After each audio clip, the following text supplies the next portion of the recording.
우리 기도하심으로 피우다 시작하겠습니다. 하나님 감사합니다. 오늘 또 새 날을 허락하시고 어두움이 물러가고 빛이 오는 이 아침을 우리에게 주시니 감사합니다. 주님, 오늘 말씀을 통해서 특별히 흑암 가운데 사는 백성들의 모습을 보게 하시고 그 가운데 소망으로 빛으로 오신 예수 그리스도를 우리의 참 소망으로 여기며 살게 하시고, 특별히 이 새 날이 오는 게 두려울 만큼 고통 가운데 있는 영혼들을 주님 이 아침 긍휼히 여겨주시고 그 모든 어두움 가운데 빛이 되시는 예수님을 발견함으로 주님 다시 소망 가운데 살아가는 이 날이 되게 하여 주시옵소서. 감사합니다. 예수님 이름으로 기도드립니다. 아멘. 오늘 저희 함께 살펴볼 말씀은 출애굽기 10장 21절에서 29절 말씀입니다. 여호와께서 모세에게 이르시되 하늘을 향하여 내 손을 내밀라. 애굽 땅 위에 흑암이 있게 하라. 곧 더듬을 만한 흑암이리라.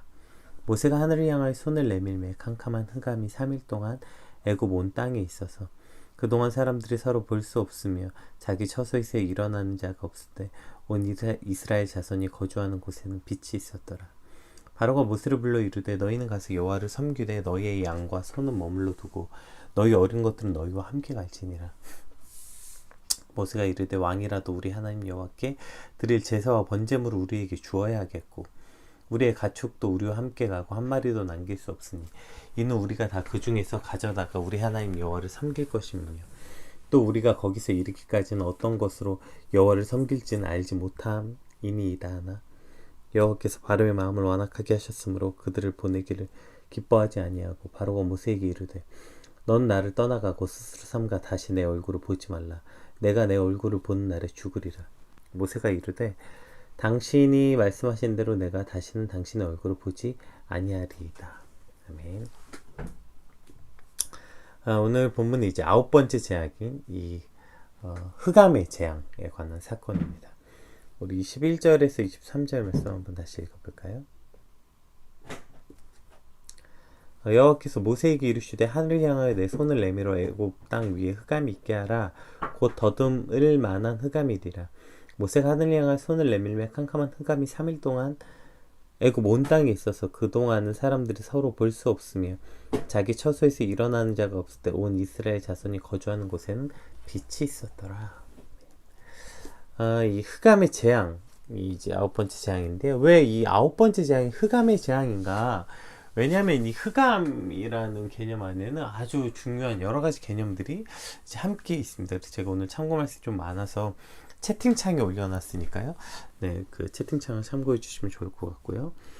먼저 애굽에서는 애굽 궁중, 그러니까 애굽 왕궁에서는 매일 아침에 솟아오르는 태양을 향해서 북치고 노래 부르고 경배의 제사를 드렸다고 해요. 왜냐하면 그 애굽의 주신, 애굽에서 가장 1등 되는 주신이 바로 태양의 신이었죠. 태양이 그들의 삶을 지배하는 전능한 신임을 매일 아침에 고백하는 것으로 그들의 하루를 시작했다고요. 이것이 애굽 궁중에서 일어났던 당시의 삶이었다고 해요.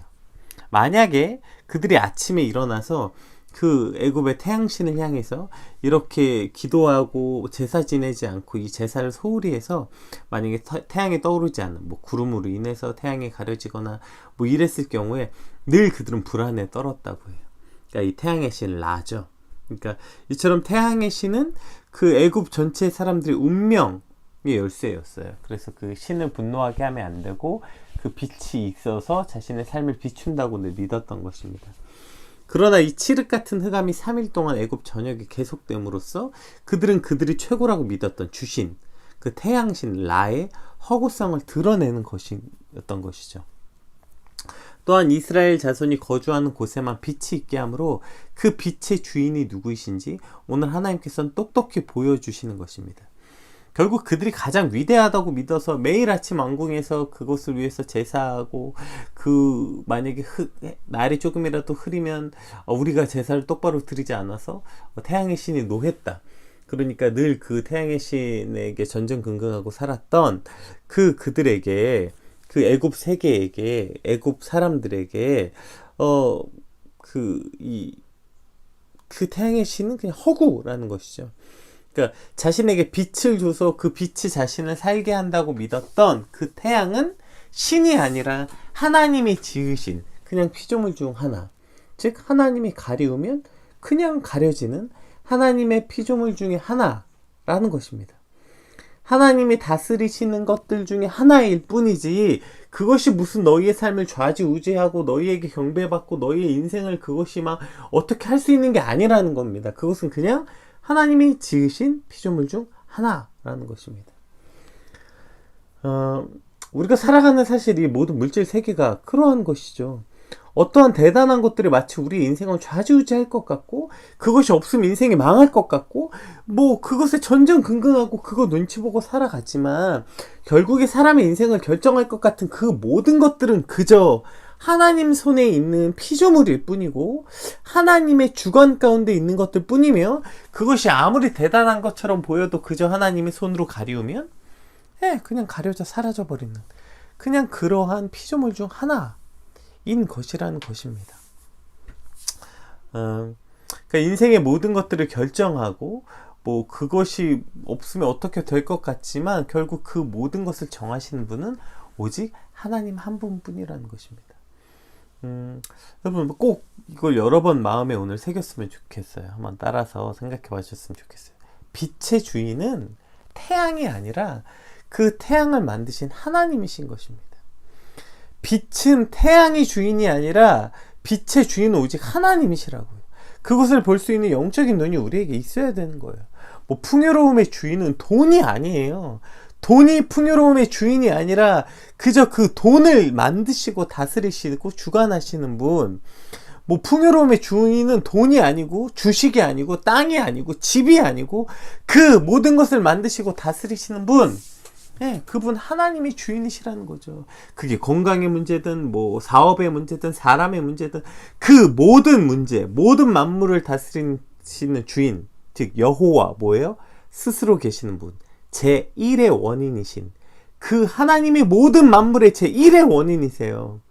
그 하나님으로부터 파생되었고 오직 하나님만 스스로 계신다고요. 그분만 스스로 계시고 그 말은 그 외의 모든 것들은 그저 다 하나님의 영향 가운데 있는, 즉 하나님의 다스리심 가운데 있는 것들이라는 것입니다. 그런데 어리석게도 그 본질이신 하나님은 보지 못하고 그 파생된 것에만 평생 목숨을 걸고 그 파생된 것들만 바라보고 마치 그것이 신인 것처럼 그것이 내 삶을 주관하고 그것이 내 삶을 내 인생을 좌지우지할 수 있을 것처럼 살아가는 인간의 어리석음을 오늘 본문은 우리에게 보여주고 있는 것입니다. 다시 한번 우리 마음 가운데 오늘 하나님께서 말씀하시는 것입니다. 내가 여호와인 줄 알리라. 내가 여호와 스스로 계신 분, 제1 원인, 그 모든 것의 원인 오직 하나님이시라는 것입니다. 다시 한번 빛의 주인은 태양이 아니에요. 삶의 주인은 그 태양이 아닙니다. 빛의 주인은 태양이 아니라 그것을 다스리시고 지으시는 하나님이심을 믿으시길 주님으로 축복합니다. 또 이 흑암의 재앙을 통해서 그들이 섬기는 태양의 신 라의 허구와 오직 하나님만 참 하나님이심이 증명되었다면 그 다음 스텝, 그러면 하나님의 백성들은 빛 가운데 있었고 하나님이 계시지 않는 곳엔 어둠이 있었다면 그럼 우리가 어떻게 살아야 하는지 당연히 알 수 있게 되는 거 아닙니까? 우리 요한복음 1장 1절 10절 제가 채팅창에 올려드렸죠. 태초에 말씀이 계시니, 자 이제 말씀으로 시작합니다. 말씀이 하나님과 함께 계셨고 이 말씀은 곧 하나님이시라. 이해되세요? 태초에 말씀이 계시니, 여기서 이 말씀이 누구라고 말씀하시는 거예요? 예수님을 지금 그러니까 뭐 요한복음 1장은 예수님이 누군지 설명하고 있는 거예요. 2절에 그가 태초에 하나님과 함께 계셨고, 예수님이 만물이 그로 말미암아 지은 바 되었으니 지은 것이 하나도 그가 없이 된 것이 없다. 예수님 없이 된 게 없대요. 자, 그 안에 예수님 안에 생명이 있었으니 이 생명은 사람들의 빛이라. 예수님이 빛이래요. 빛이 어두움에 비추되 어두움이 깨닫지 못하더라. 하나님께로부터 보내심을 받은 사람이 있으니 그는 요한인데 그가 증언하러 왔으니 그는 곧 빛에 대하여 증언하고 모든 사람이 자기로 말미암아 믿게 하려 함이라. 그는 이 빛이 아니요. 요한은 빛이 아니라고요. 이 빛에 대해 그저 증언하는 증언자일 뿐이다.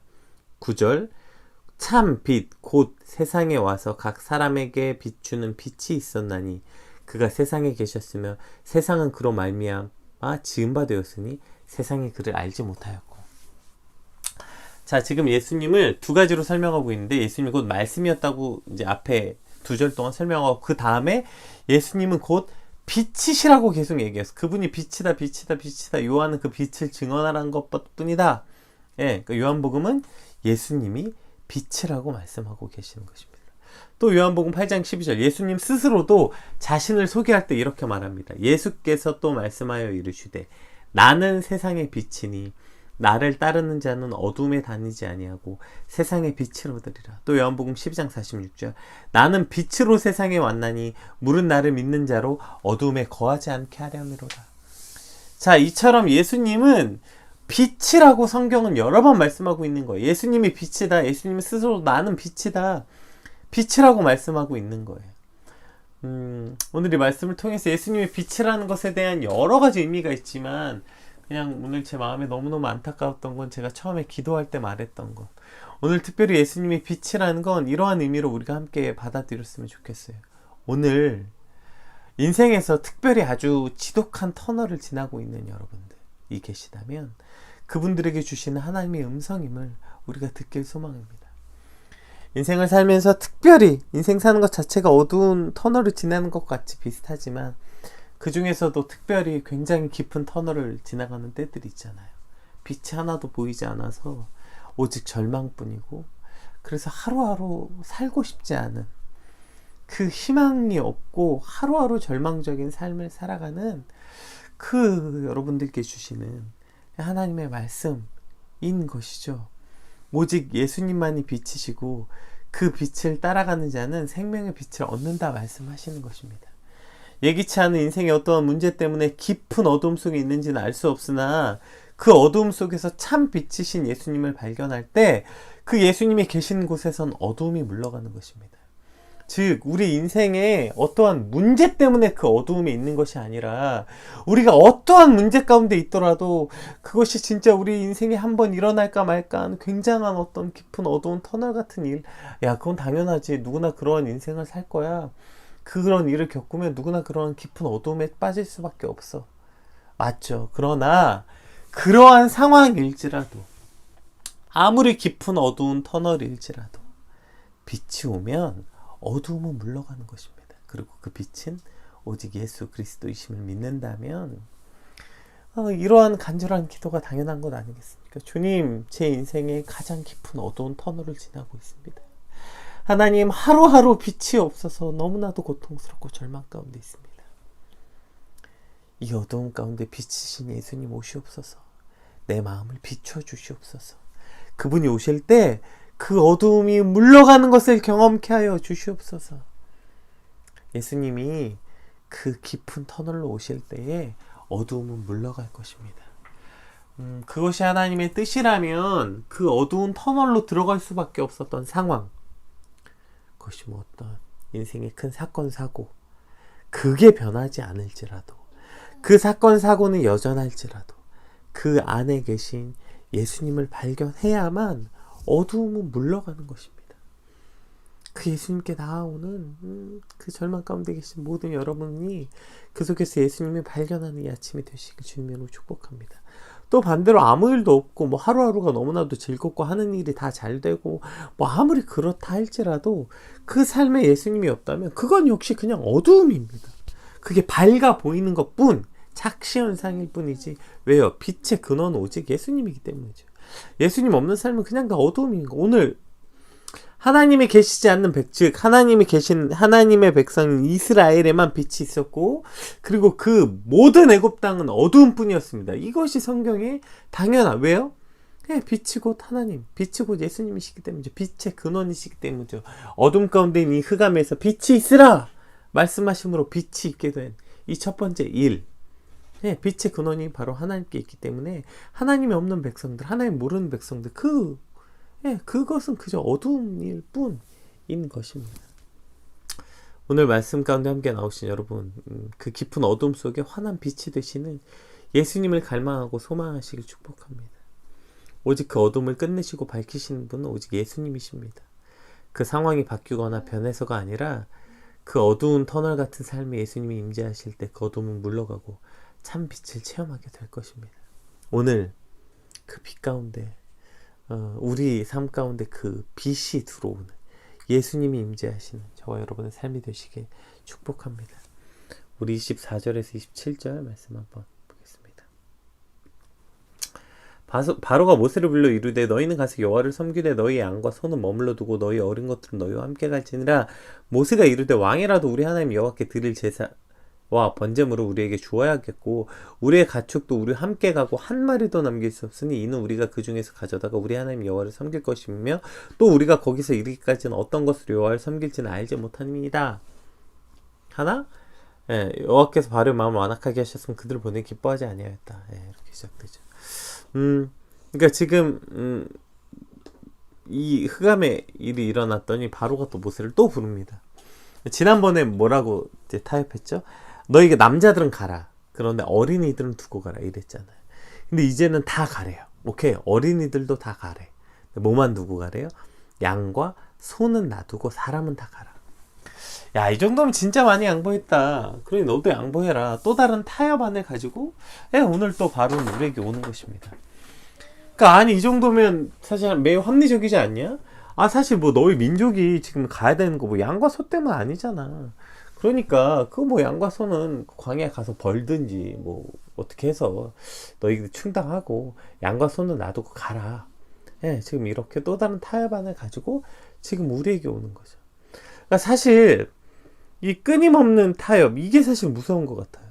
그러니까 우리가 어떤 유혹 앞에, 세상의 타협 앞에 한 번 믿음의 결단을 가지고 아니요 하는 것은 물론 그것도 어렵지만 근데 그것을 절대 행할 수 없을 만큼 어려운 일은 아닌 것 같아요. 뭐 누가 유혹해서 눈 한번 딱 감자, 그 정도는 그냥 넘어가자, 그 정도는 좀 속이더라도 가자, 그 악한 거 알아도 한 번 정도는 가자라고 누가 말할 때 아니 이건 내 믿음으로 안 돼. 한 번 아니요 하는 건 그렇게까지 어렵지 않은 것 같아요. 근데 진짜 무서운 건 뭐예요? 이건 것 같아요. 그러니까 어떠한 유혹 앞에 한 번 믿음의 결단을 가지고 아니요 하는 건 어렵지 않은데 문제는 반복이에요. 게다가 그것을 살짝 바꿔. 더 좋은 조건, 살짝 더 합리적인 조건으로 그래 아니요 라고 말했으면 그 다음에 걔들도 아닌 줄 알아야 되는데 그 다음에 또 오는 겁니다. 더 정확하게는 합리적인 것이 아니라 합리화할 수 있는 조건을 계속 가지고 와서 반복하는 것이죠. 아니 그건 정직하지 않아서 난 내 믿음의 신앙에 위반돼서 할 수 없어. 자, 한번 타협하면 아니 난 돈보다 믿음이 중요해. 아니 나는 하나님께 서기를 원해. 자, 한 번 그것을 밀어내는 것 한 번 아니요. 세상의 타협과 세상의 유혹과 세상의 악 앞에 한 번 아니요 하는 건 할 수 있는데 그것이 모양을 바꿔서 다시 옵니다. 그래? 그럼 이건 어때? 그래도 이 정도 괜찮잖아. 내가 이렇게까지 했잖아. 한 번 또 옵니다. 그래? 그럼 이건 어때? 오케이, 그럼 가. 그 대신 남자만 가. 오케이, 그럼 여자만 가. 오케이. 그럼 누구 갈 건데? 그럼 어린아이들은 두고 가. 오케이. 그럼 어린아이 다 데려가. 양과 소만 두고 가. 계속 와서 반복하고 조건을 바꿀 때 사실 여기에 넘어지는 거죠. 내가 분명히 처음에 확실히 거절했는데, 내가 확실히 아니오라고 했는데, 그렇게까지 말해. 그러니까 우리가 유혹에 넘어갈 때 늘 그렇게 말하는 거 아닙니까? 근데 처음엔 내가 그런 거 아니야. 내가 처음에 그러려고 그랬던 거 아니야. 처음엔 내가 진짜 확실히 거절했거든? 아니오라고 말했거든? 근데 그렇게까지 말하는데 어떡해. 근데 그렇게까지 했는데 그걸 어떻게 거절해. 그러니까 이런 수많은 합리화 할 수 있을 것만, 할 수 있는 것들을 가지고 와서 타협하게 되는 것이죠. 지금 뭐 제사를 드리러 가는데 가축을 놔두고 가면 어떻게 합니까? 광야에서 우린 그럼 뭘로 제사 드립니까? 뭐 이런 이제 모세가 한 얘기를 다 둘째 치더라도 모세가 지금 뭐라고 말해요? 한 마리도 남길 수 없다. 와, 대단하죠. 그러니까 지금 양과 가축을 두고 가라니까 모세는 아예 타협의 여지를 두지 않는 거예요. 왜요? 이 다음에 뭔지 뻔히 알 거죠. 양과 소 우리 그거 하나님께 번제로 드리러 가야 되니까 안 돼요. 그러면 이제 바로 그 다음 타협은 뭐예요? 오케이, 그럼 너희가 제사 드릴 양만 가지고 가. 그것도 안 돼? 오케이, 그럼 반 땅에. 계속 들어오는 거예요. 계속 그 타협의 여지가. 그러니까 모세가 뭐라 그래요? 완전 이 단호한 모세의 결단이 보이세요? 한 마리도 남길 수 없다. 이건 타협의 여지가 없다. 한 마리도 널 줄 수 없다. 이렇게 말하는 거예요. 왜요? 그것이 하나님의 명령이었기 때문입니다. 그것이 하나님의 말씀이었기 때문입니다. 하나님의 명령은, 하나님의 말씀은 타협의 대상이 아니에요. 그 말씀은 타협할 수 있는 게 아니에요. 어떤 자기 방어 기제가 일어나서 뭐 그래서 그랬어요. 내가 그래서 선을 행하지 못했어요. 내가 그래서 악을 행했어요. 그래서 반은 선을 행하고 반은 악을 행했어요. 이런 식으로 타협할 수 있는 여지가 아니라고요. 하나님의 명령이라면 단 한 마리도 남길 수 없는 것, 이것이 바로 하나님의 말씀인 것이죠. 하나님의 말씀이라면 그것이 홍해가 갈라졌으면 갈라진 것으로 믿는 거예요. 그것이 하나님의 명령. 어떤 것도 타협할 수 없는 거예요. 바로가 양과 소는 두고 가라. 아니요. 단 한 마리도 남길 수 없습니다. 이것이 모세의 믿음, 이것이 모세가 유혹을, 그 타협을 대하는 모세의 태도였던 거죠. 오늘 이 모세의 이 태도, 이것이 오늘 우리의 태도여야 되는 것 아닙니까? 오늘도 수없이, 이미 어저께 거절했어요. 우리가 그 유혹을 거절했고, 어제 이미 우리가 그 악을 거절했어요. 그런데 그 악은 분명히 오늘도 포기하지 않고 저와 여러분에게 다가와서 다시 손을 내밀 겁니다. 그래? 오케이, 가. 근데 소하고 양만 두고 가. 이렇게 정말 포기하지 않고 끝까지 올 겁니다. 이거 거절하죠? 오케이, 그러면 반반 하자, 반반. 오케이, 그럼 10마리만 줘. 이런 식으로 끊임없이 오늘도 우리를 유혹할 때, 오늘 이 모세의 단호한 믿음, 아니요, 단 한 마리도 남길 수 없습니다. 오늘 이 모세의 단호한 믿음과 태도, 이것이 반복되는 유혹 앞에서 저와 여러분의 믿음의 삶의 태도가 되길 주님으로 축복합니다. 오늘도 분명히 오늘 우리에게 올 거예요. 그럴 때 아니요, 단 한 마리도 안 됩니다. 그것이 하나님의 말씀이기 때문입니다. 하나님의 명령이기 때문입니다. 말씀으로 그 세상을 이기는 저와 여러분 되시길 주님으로 축복합니다. 우리 28절 29절 말씀 한번 같이 살펴볼게요.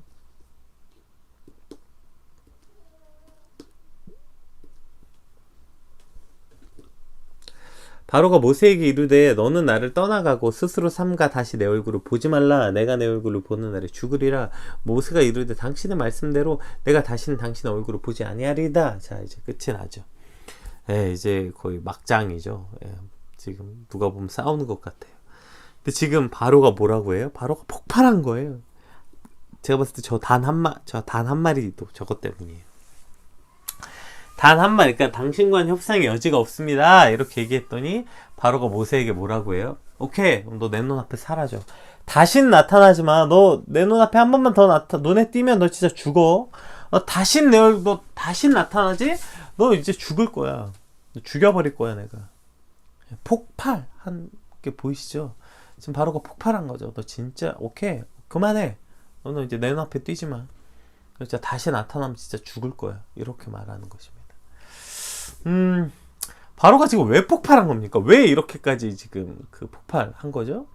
내가 이렇게까지 너 타협하려고 했는데 네가 날 무시해? 너 이제 내 눈앞에 나타나면 죽을 줄 알아. 이러는 거예요. 근데 지금 바로가 왜 화가 나는 겁니까? 지금 이 일의 근본이 뭐예요? 지금 이게 모세에게 화낼 일입니까? 왜 이런 일이 일어난 거예요? 이 문제의 핵심이 뭐예요?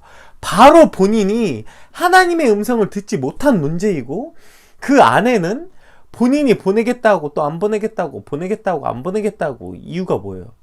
자신의 욕심 때문 아닙니까? 자기 자신 안에 있는 욕심과 간사함 때문인데, 이것을 지금 남 탓만 하고 있는 거예요. 그거 다 모세 탓이야. 그거 다 모세 탓이야. 그 모세가 그거 나타나서 그런 거야. 지금 남 탓만 하고 있는 거야. 그래서 지금 모세에게 폭발하고 있는 것이죠. 사실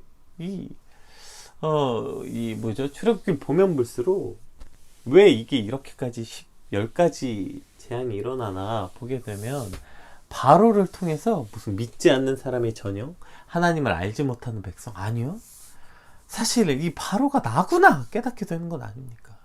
바로의 모습을 통해서 나의 연약함, 나의 간사함, 나의 욕심과 탐욕, 바로가 나구나 알 수 있게 되는 것 아닙니까?